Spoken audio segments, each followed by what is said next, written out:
What's going on, bro? Back at y'all with a brand new video. It's been a while, man. I don't remember exactly the last time I made a video where I was actually showing my face and reviewing a shoe. But I'm excited to do this shoe because this is something that I actually wanted. I was, as soon as I seen this shoe was releasing, I was like, this is a must cop. I gotta have this shoe.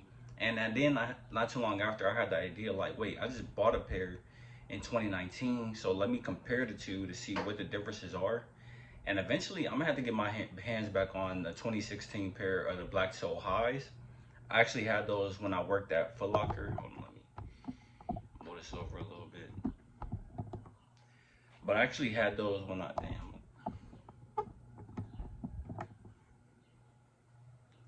think I like that view. Okay.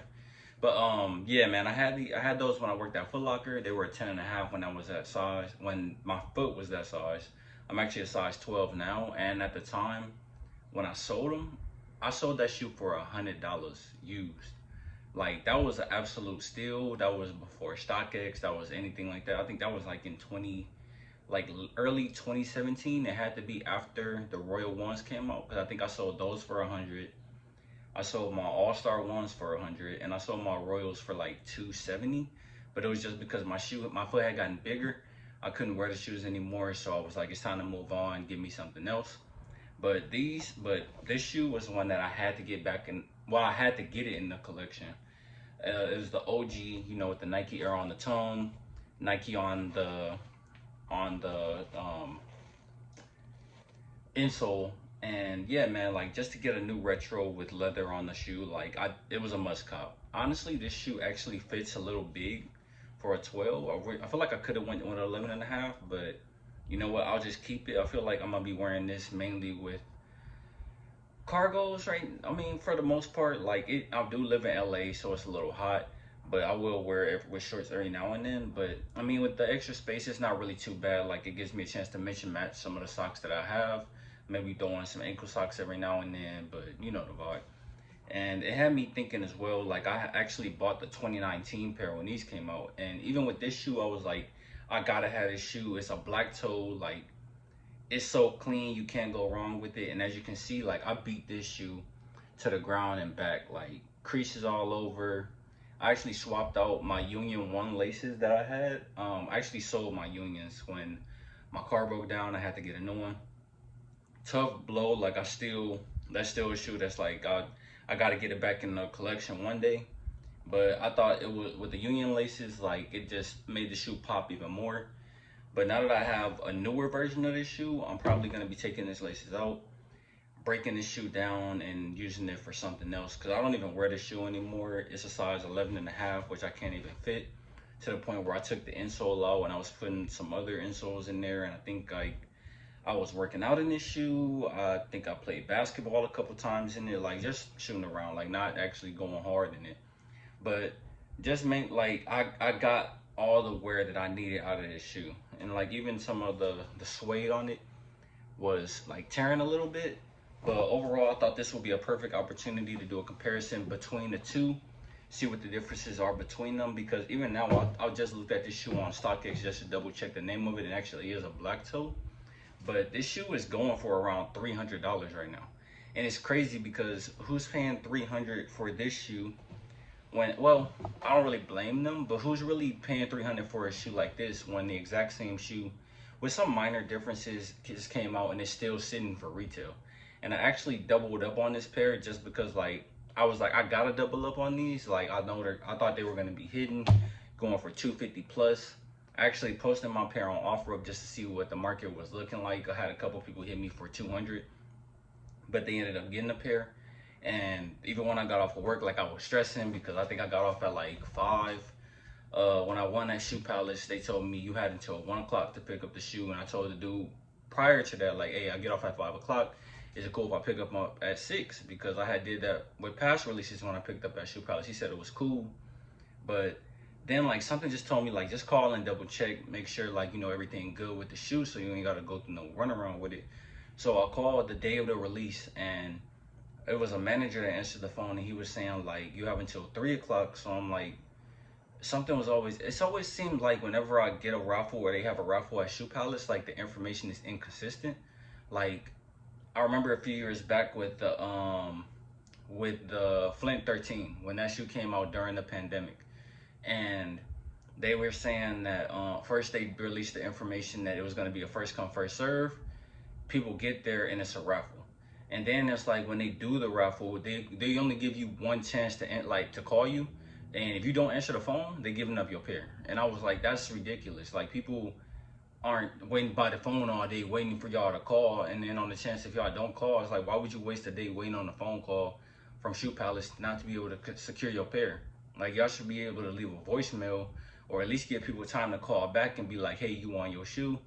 We giving you X amount of time to call back, or give us a or we're giving you X amount, yeah, X amount of time to call back to get to confirm with us that you want your pair.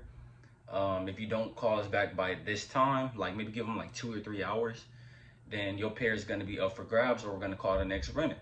But instead, I mean, I can't really say so at the like how it is now, because the last couple of releases that I won, I actually was able to answer the phone. But I mean, like that criteria for releasing a shoe that people actually want is highly flawed. And it's like on top of that, you actually, it's still one of those stores where you actually have to go into the store, sign up on a raffle ticket, and you know the whole nine. I'm not complaining because in the end I won. Like I'm not gonna say I hit on every release because obviously I haven't. But like the inconsistency between like the communication between the stores, the employees, and everything, like it gives it like an extra hassle when it comes to getting your shoe. Like if you like basically if you don't work a schedule that's good, it's like you have to worry about answering the phone on time, making sure if you work that day, like you got a good time to go pick up your shoe to make sure you actually get it. And in the worst case, like if you miss out on either one of those, you got a good chance of not being able to get your shoe. And even when I got off of work, I was like, the dude told me like, look, I can't hold your shoe after 5 o'clock. And I work at the I work at a place where it takes at least 30 minutes just to get to my car. And then on top of that, I had to drive from there to Shoe Palace. So I got off at 5. I didn't even get there to a little after 6. And dude told me like, you know what, you just go have to come in. Like after that, it's gonna be open pairs, and just hope for the best. So I'm like, man, I'm about to go to a lot of people didn't even notice, but Chic had their first come first serve. But I'm like, you know what? I'm gonna just go there. I feel like it's a good chance I could still get them. And even when I looked on the sneakers app, which I hit a second pair on, they were still sitting online too. So I'm like, I still should be good to go. But even though you know LA traffic, I'm irritated. Everybody either not knowing where they're going, driving slow. It was a wild goose chase, but I'm just happy I secured my pair. And even when I got there, like they still had the raffle pairs to the side, but they were still giving out pairs. So when I came in and I was like, hey bro, like I need a size 12 in the ones. I hit earlier, but dude said like y'all was gonna be giving them away or whatever. And even when he got to the counters, like it's not even something they had pre-established conversation about.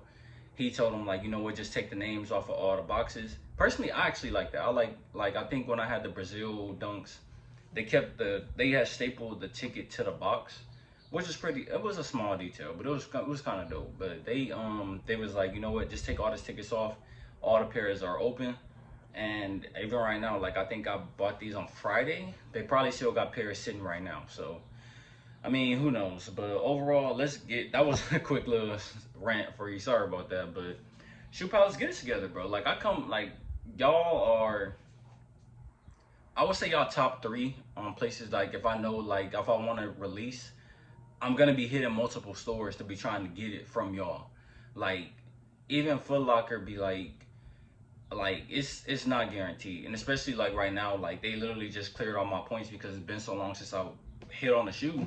Like and it's not really been anything that I wanted, so they took all my points away. I think I just bought a pair of socks and they gave me like 30,000 points off of that, and I was just like, you know what, I can just use it. I entered the raffle for them, and it was an online one. They didn't even tell me if I won or lost. And even last time when I entered for the Cinnamon Toast Crunch Crocs, they usually take the money out your account the night before and let you know the next day if you won. They didn't even do that, so I was just like, you know what, it is what it is. I got my pair. That's all I care about. But we gotta get more, like, these shoe stores gotta be better with the way they release these shoes, because it shouldn't be that much of a hassle to get a pair of shoes. Like, you literally just going in, buying it, and leaving. Like, I understand like the safety measures, people don't lost their mind about shoes, this, that, and the third, but for it to be this long in the sneaker community where we know all of these things that have happened, like, I think the craziest one was like the Concords in like 2010 or 2012. Like, for that to be 10 to 12, well, depending on when it happened, it was either 13 or 11 years ago. And for it to still be this wild goose chase when it comes to releases, we got to do better. Like, it has to be better from here. But let me know what y'all think about that down in the comments down below, man. I was trying to do a whole little montage, showing the shoes, getting a little clip in, showing the box and everything. But I'm gonna just give y'all a review because I already done took up 11 minutes of y'all time. But if y'all still here and y'all watching the video, I appreciate y'all, bro. And if you're new to the channel, I appreciate it if you could sub and like the video. It helps get my content out into the algorithm and get more people to come and view my channel. But with that being said, man, let's get to a review of these shoes. So the first thing I'm gonna do is take the laces out of the 2019 pair, just so y'all can see some of the differences between them. It is kind of a, I mean, I kind of like how they still did the, I'm not 100% sure, but I like how they still had the lacing setup on the 2023 pair, like they do every other Jordan 1, where it's only laced at the bottom and you literally have to lace the shoe up to be able to put it on. Like, I like how they, I mean, I don't know if it's specific to OGs, like if they, because I feel like with the regular pairs, like they would just lace that shoe up naturally. But I mean, at the end of the day, like, I'm just happy to have them. So here's a front look at the two pairs. As you can see, the main differences are the Nike Air and the Jumpman on the tongue. One detail that I really liked about this shoe that I kind of wish they would have put on this shoe as well is putting that little 23 on the tongue. Like, I know that makes it, like, I know for some people that might be real detail oriented, they might say this, oh, this is a Jumpman black toe. Or like, it might be like that, I think it's like First Love pack, where they had like a black toe and a Celtic Jordan 1, and they both had the Jumpman on the tongue, which a lot of people don't really like. They prefer the Nike Air to keep it OG. But I thought that was a nice detail that they added on the 2019 pair that really made this shoe stand out and made more people want to buy it. But some other differences I noticed between the two, the 2023 pair is actually made with leather all around the shoe, and it's nice and soft. Like I haven't felt this type of material, like this like how soft this leather is. I haven't really felt this on a Jordan.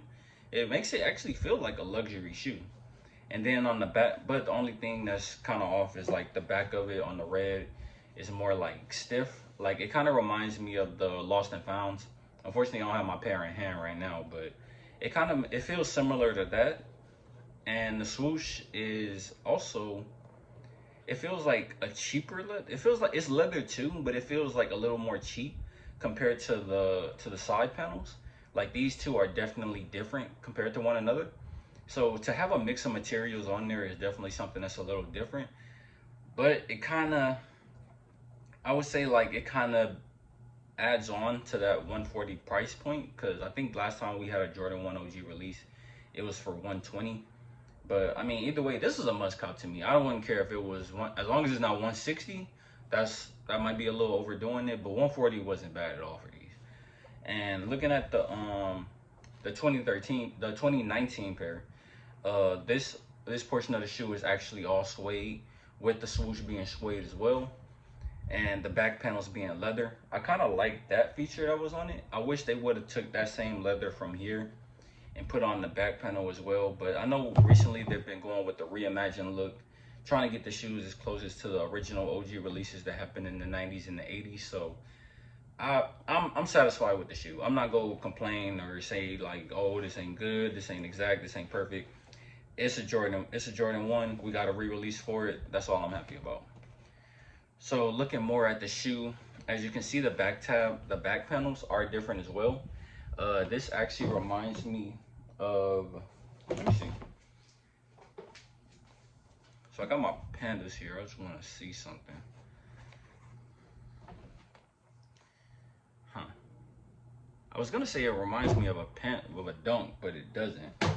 But I would say this one actually reminds me of a Nike SB when it comes to the formation of the back. And this one's cool, but it's like the padding on the back was really stiff on the ankle. And as you can see on here, like maybe it's just because like I wear this shoe a lot and I haven't worn this one yet. It's a lot more narrow and like loose around the ankle compared to this one where it's like it's wider but it's flat. So it's like your foot is gonna sit flush in here, but in this one you're gonna be a lot more comfortable. At least that's the way I'm looking at it. But let's look at some other differences here. Only thing I mainly really saw was like the bottom. It might just because this one's dirty, so it looks a lot darker than it may be if it was clean compared to this one.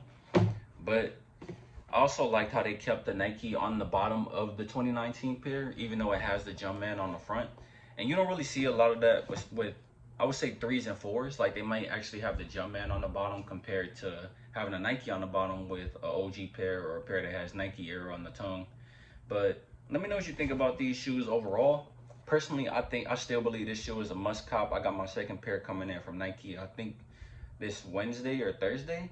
But I'm definitely gonna be rocking one pretty often, and the other ones just sit, ice up, and you know, once I beat this pair to the moon and it be looking like this pair, hey, it's on to the next one. But let me know what you guys think about this shoe down below. Did you cop? Did you drop? Is it a shoe that you're waiting on and you may want to get at a later time? Maybe if you find it for under retail. Or is this a shoe that's like, you know what, I couldn't sleep on it. I was just like, you know what, let me just get my pair out the way so I ain't got to worry about it later. With that being said, I'll catch you on the next video. Peace out.